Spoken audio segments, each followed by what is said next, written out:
E a peãozada também aprendeu. Nos últimos 5 anos eu vou aumentar a minha média, para sair com uma renda maior para o resto da minha vida.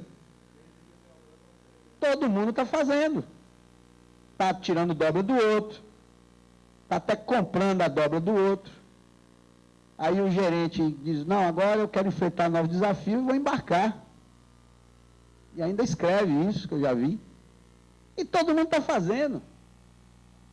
Só que essa conta vai ter que acertar lá na frente. Porque o bolo é o mesmo. Se faltar dinheiro lá, vai faltar no bolo. E no bolo todo mundo entra na conta para pagar. Então, quanto mais pessoas fizerem o BPO, o que é que está acontecendo? Tirou essa instabilidade dos 5 anos e estabeleceu a previsibilidade de uma renda corrigida pelo IPCA. Então, se você olhar, e nesse caso, não no umbigo, mas olhar do ponto de vista coletivo, também é importante fazer o BPO. Agora, nós temos que ter aqui também o jogo aberto com as pessoas e mostrar que tem algumas situações que não deve fazer, do ponto de vista financeiro. Já citei uma aqui clara, que é o cara que paga menos. A outra que eu posso citar aqui é aquele que está longe do teto, certo? E tem ainda uma perspectiva de crescimento na carreira. 10.200. Ele ainda tem uma perspectiva de crescimento na carreira. Se ele recebe 2, 3 níveis, um nível todo ano, a média dele vai aumentar, aí ele tem que fazer simulação. Porque também é verdade que se o salário aumenta, também aumenta a renda lá no plano 2. Então ele tem que fazer simulação. Em tese, o que eu poderia dizer nesse cenário é o seguinte: se ele vai ter um crescimento constante na carreira, o mesmo efeito da média aqui, que ele garante no plano PETS, é o mesmo efeito lá na poupança que aumenta no plano 2, mais ou menos. Agora, se no tempo que falta para ele, 5 anos, ele dá salto, aí com certeza, ficar no plano PETS, ele vai acumular uma renda maior do que se fosse para o plano 2 no tempo que falta. Não tem jeito, porque aí a poupança não consegue acompanhar esse salto que deu na carreira, entendeu? Então, a dúvida disso. Só que, como eu já disse, se acontecer isso, está trazendo instabilidade para o plano. Também tem que falar a verdade sobre isso. Né? Então, eu queria agora passar aqui para... Vamos ver se abriu lá o simulador do plano 2? Vamos ver se, nesse tempo que eu fiquei... Ali. Então, aqui, ó.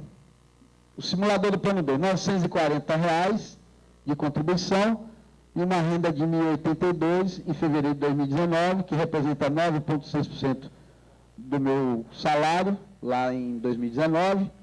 E as bases de cálculo estão ali, 6% ao ano, 4% de taxa de administração, que daqueles R$ 940, meu e da empresa, que está contribuindo na minha conta, 4% não vão para a minha conta, vão para a PET, para fazer a administração, e está lá a tábua de mortalidade AT 2000, que é que calcula essa renda vitalícia aí de R$ 1.082. Se a tábua de mortalidade mudar e der uma expectativa maior, se a poupança é a mesma, logicamente, o benefício vai ser menor. Porque você vai pagar naquela mesma conta mais tempo. Então, o benefício acaba, se mudar a tábua, né, dá um efeito ali no simulador de diminuir aquele valor mensal. Vocês viram lá no resumo que eu apresentei 1.100 e pouco, né? E aqui está dando 1.082, porque esse 1.082 está dando o salário de participação do plano PETS. Os 1.100 e pouco dá quando eu jogo o salário de participação no plano 2, que é colocando a RMNR. Ou seja, fazendo a simulação com 10.200. Se quiser, joga lá para cima e faz com 10.200. 10.200, que é com a RMNR. 10.200. Vamos ver se ele agora está mais rápido. E aí, limite de contribuição. Sim. Confirma.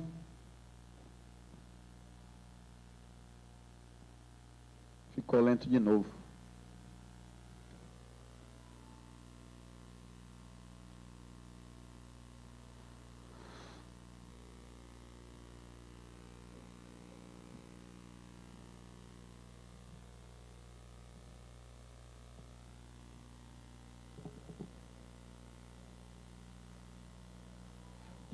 da minidade do resumo, que eu acho que é importante, tem um item que é muito importante aqui, pessoal aqui da bacia, lá do resumo.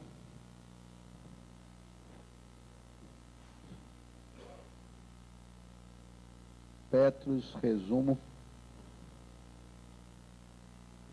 Pode, no modo de apresentação aí, desde o início.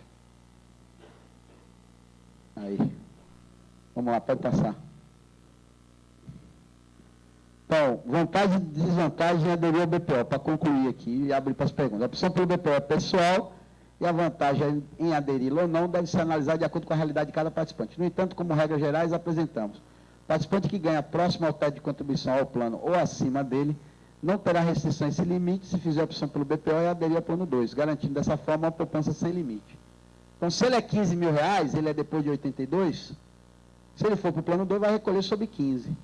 Se ele continuar no plano Petros, vai recolher sobre 10.200. Portanto, a possibilidade de fazer a poupança lá no plano 2 maior do que a suplementação aqui no plano Petros é bastante provável. O participante que ganha próximo ao teto de contribuição ao plano ou acima dele, não terá essa restrição a esse limite e se fizer a opção pelo BPO e aderir ao plano 2, garantirá uma poupança sem limite. Sabe-se que atualmente 52% dos participantes do plano 1 que repactuaram, faltou incluir ali, que repactuaram, ganham acima do teto. Pode passar. O participante que optar pelo PPO, sem que seja feita adesão ao plano 2, não terá uma cobertura de risco completa, já que não terá direito ao auxílio doença e auxílio reclusão, e as formas de determinação do benefício decorrente de invalidez ou morte serão baseadas na reserva de contribuição do participante. O participante que optar pelo BPO e aderir ao plano 2 terá mais liberdade na alíquota de contribuição, que pode variar entre 6 e 11, de acordo com a idade. O participante que o cálculo do BPO considerou salários superiores ao que seriam usados na apuração da suplementação, por contar, por exemplo, por horas extras, garante um benefício superior ao que teria caso não tivesse optado pelo BPO. Esse item aí que eu acho que é o mais importante do pessoal da Bacia de Campos, o pessoal que está embarcado. Eu queria, o pessoal, inclusive os ouvintes, prestassem bem atenção nisso. Vocês viram que eu apresentei a minha planilha com a minha média. Né? A minha média não tem hora extra, como eu falei, porque eu sou liberado para o sindicato, mesmo que eu faça hora extra, o sindicato não vai pagar hora extra para mim, eu recebo o meu salário. Mas os companheiros que estão embarcados, dobrando, estão com embarque, quando faz o cálculo da média, tá, a média é cheia, com os adicionais, com as horas extras e tudo. Se ele faz o BPO, abate lá o valor do INSS, ele garante aquele valor financeiro, com aquela média lá em cima. Se ele não faz o BPO e continua no plano Petros, nos próximos anos, se ele desembarcar, se ele tiver um acidente, a média dele vai despencar. E aí a suplementação dele vai ser a média menos o INSS. E aí ele vai ficar com a suplementação do plano Petros menor do que o BPO. Então, para os trabalhadores que estão embarcados, principalmente aqueles que já estão no teto ou acima do teto, fazer o BPO, na minha visão, é quase que obrigatório para garantir essa renda e não ficar dependendo no futuro se vai continuar embarcado ou não. Porque se desembarcar, vai diminuir a média, vai abater o INSS e a suplementação vai cair.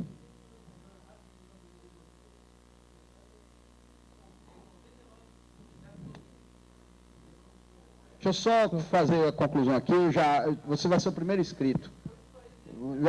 Deixa eu só fazer a conclusão que eu já abro para você. Porque como a gente está gravando, você tem que falar no microfone para o pessoal da rádio te ouvir.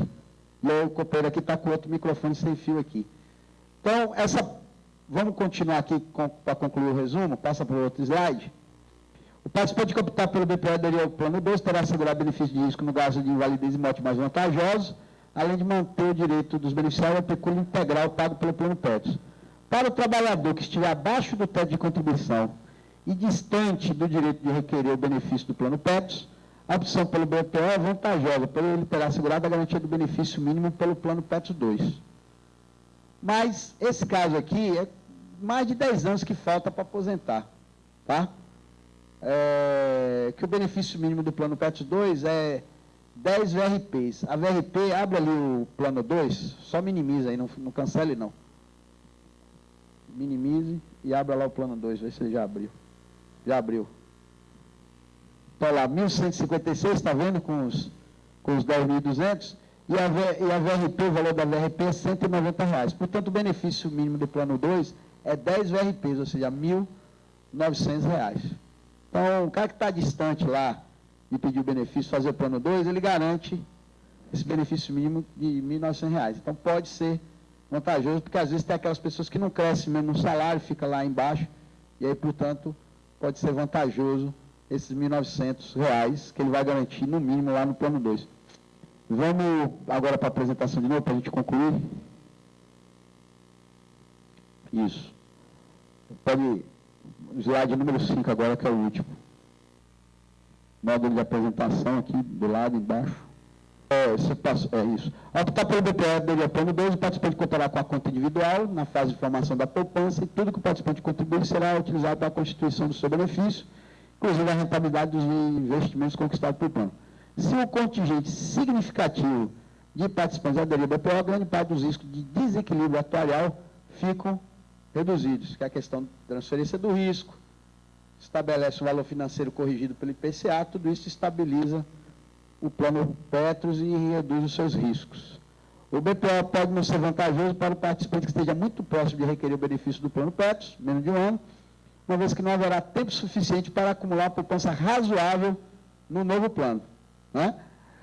Excetuando o participante cujo fator de proporção do BPO for igual a 1, que, nesse caso, além de garantir o benefício integral no plano Petros, terá uma renda adicional no plano 2. Então, mesmo que aquele que o BPO é igual a 1, que a renda dele é igual à renda do plano Petros, caso ele não fizesse o BPO, se ele vai fazer uma outra poupança, uma outra renda, 1 mês, 2 meses, 1 ano, qualquer tempo a mais, é uma renda a mais que você está fazendo. Fazer uma última simulação aqui no plano 2, e aí as pessoas me perguntam isso, eu aposentei e continuei trabalhando, Paulo César. Como é que fica a minha situação? Bom, primeiro, se ele aposentou e continuou trabalhando, a planilha dele, quando dá a média ali e que abate o INSS, ali não vai ser o INSS projetado, vai ser realmente o INSS que ele já está recebendo, tá? Primeira questão importante é essa. Segundo, ele vai acumular uma outra renda no plano 2, se ele fizer o BPO, e provavelmente, se ele já fechou o INSS, provavelmente o BPO dele é alto, já deve estar perto de 1, se já não for igual a 1, correto? Então, esse daí pode fazer também o BPO e o plano 2, que é vantajoso. No entanto, esse cenário de aposentar e continuar trabalhando, eu não recomendo, por causa do risco do auxílio-doença e o risco da IMS. O risco do auxílio-doença é que quem aposenta e continua trabalhando, se afastar, só tem o auxílio-doença, ou melhor dizendo, só tem a manutenção do salário nos 15 primeiros dias. Do 16º dia em diante, não vai ter o auxílio-doença da Previdência Social, e aí vai perder o complemento do auxílio-doença da Petrobras, vai ficar só com a aposentadoria do INSS. E ainda vai ter que pagar Petros, ainda vai ter que pagar a IMS, sobre a renda somente de aposentadoria. Então, imagina o cara que tem R$ 9.000, se não sai lá o auxílio-doença depois do 16º dia, ele cai para R$ 3.000, mais nada. Não vai ter o complemento do auxílio-doença, que durante os 2 primeiros anos é no acordo coletivo.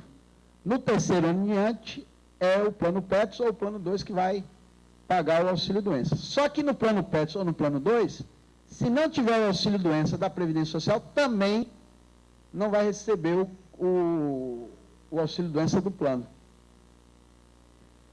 E a segunda risco que eu falei é da IMS. A IMS, são 2 exigências para garantir a IMS para o aposentado. Uma, aposentar no convênio, ele já está aposentado, e a segunda, não ter sido demitido pela empresa.